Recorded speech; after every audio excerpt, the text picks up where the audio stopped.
How's it going, guys? I just got off work and I got dinner in the oven at the moment.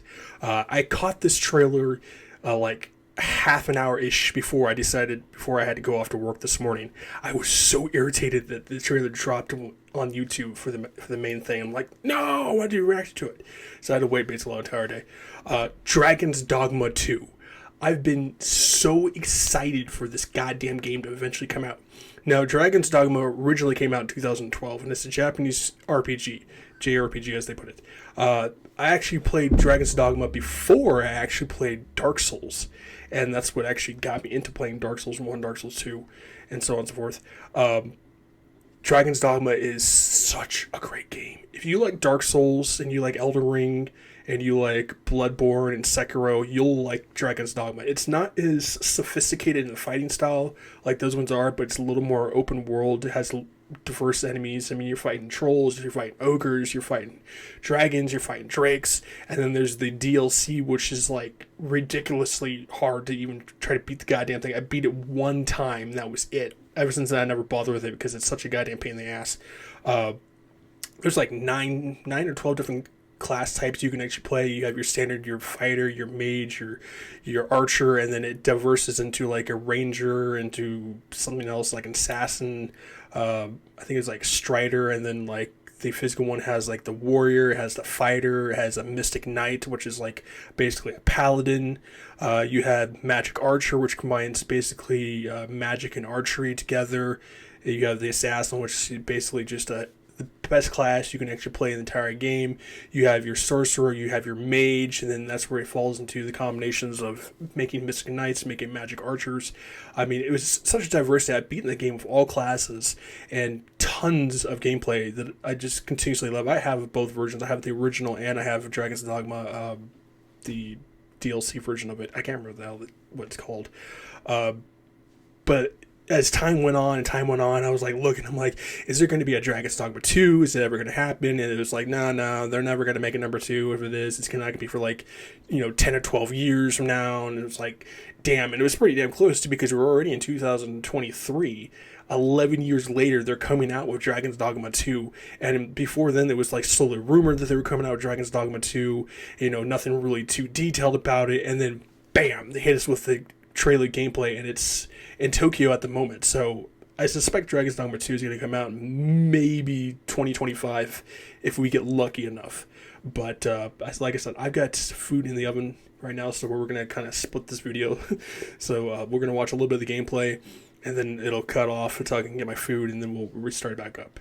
So let's see what this is going on. I'm so excited for this.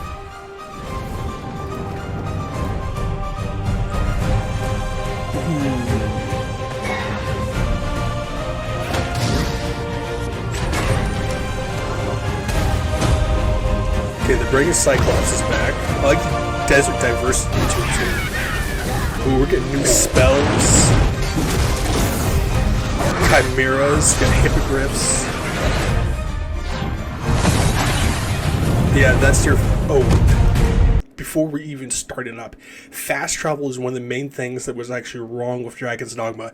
There was no actual main fast travel to actually basically beat the game, or you actually get portal crystals, or whatever the hell they were called, and there was little crystals that you would plant in certain areas, and then you would use fairy stones, and that would actually give you the ability to teleport around. But fairy stones are expensive as hell. They're like 2,000-3,000 gold for each one, and little crystal portal things were scattered all over the map. You can get like 3 or 4 of them before you start a New Game Plus, which they also have. They have NPC mercenaries. Back in the day, it was actually online, and you could actually play with your friends and stuff like that. But once, like any other Xbox 360 game, it slowly just died off because of the way Microsoft was running crap, and it just pretty much now you could still play the game, but you would have the NPCs instead of actual people, and they're actually called pawns. You can have a party of like I think 3 of them, and there's you, your main pawn, and then like 2 additional ones, so you can kind of diverse your party and stuff like that too. So, but this is gonna be awesome. Hello everyone, I'm Hideaki Itsuno, the director of Dragon's Dogma 2. Dragon's Dogma 2 is a narrative-driven action RPG set in an immersive fantasy world designed to place player choice at the heart of the gameplay experience. The action gameplay is designed to challenge your creativity, and although this is a single-player adventure, AI-controlled companions will accompany you throughout the experience. So, bespoke pose ages. Today, I'd like to show you a little of what you can expect from the world of Dragon's Dogma 2 with this new gameplay and fast travel is something I really hope they put in, like horses and stuff like that. That's something in Dragon's Dogma 2, up to 3 AI-controlled beings called pawns can join you on your adventures. Okay, they're bringing back wolves. Bring back the fighter. Players can choose from 4 starting vocations that determine how they will play. Thief is the new one. Okay. Of course, you will be able to change your vocation at any time by visiting vocation guilds. Guilds? For now, That's let's not look at the fighter vocation. Dragon's Dogma 1. Well, not the way we think. Wielding a one-handed sword and shield, the fighter excels in melee combat. Too, so I do apologize. As a fighter, you can cut down enemies with a sword and protect yourself and your party using your shield. Yeah, you can pick up enemies too. As we keep going, we can see some harpies in the distance. As an archer, you'll be better suited to take down enemies above you. Harpies have the ability to actually put you to sleep. Let's see what they can do. I'm kind of curious. The archer is a vocation that uses a bow and arrow to attack enemies from a distance. Make full use of your arsenal, including exploding or blinding arrows. Harpies can actually You can also aim at your enemies like a third-person shooter. We'll be right back, guys. I got food. Okay, we're back. I had to get my food. The monsters of Dragon's Dogma 2 behave organically in the world around them, and will even react to players by using their wits against you. Yeah, goblins can really mess you up, especially hobgoblins. Next, I would like to show you the mage in action. See some new spells. Mages excel at long-range magical attacks, as well as healing and support spells that bolster your party with various enchantments to give allies an advantage in battle. Fire, you have ice, you have lightning, you have the more dark, advanced and powerful the magic is, the longer the incantation will take. Mages are awesome to play the game. In addition to the pawns you adventure with, you will occasionally act with other inhabitants of the world. What's this? We're trapped.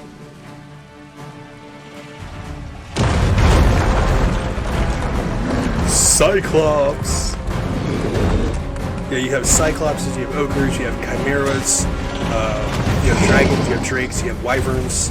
Lastly, let's take a look at the thief. Hippogriffs.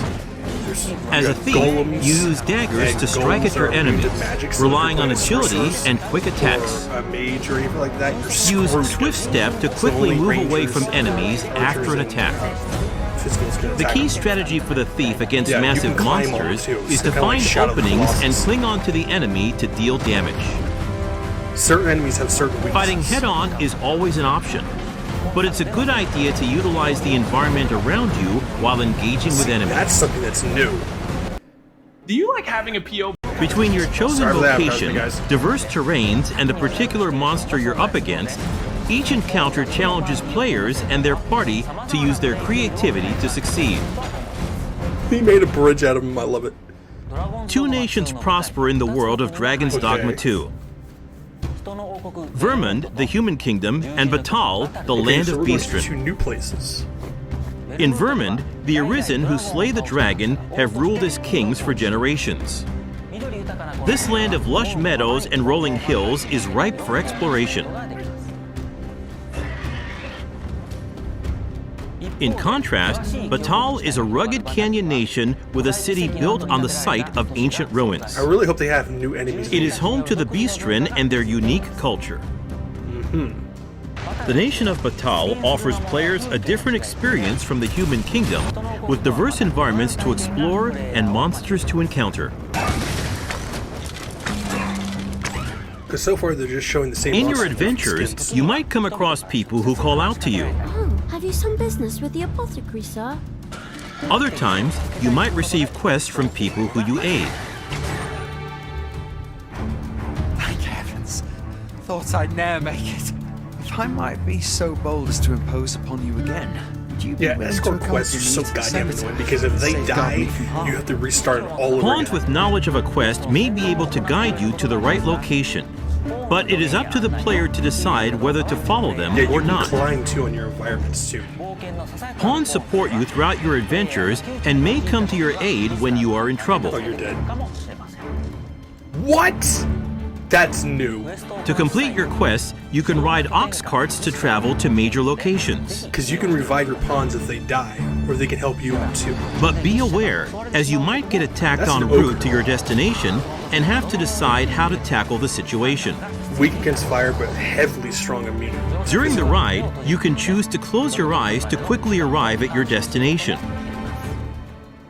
And the thing with certain monsters in the game too is that they don't have just strictly one health bar. They have like little circles with each one representing a health bar. So a Cyclops could have 4 circles. And that represents that Cyclops has 4 health bars. Ogres in the Dragon's Dogma 1 has 8 health bars.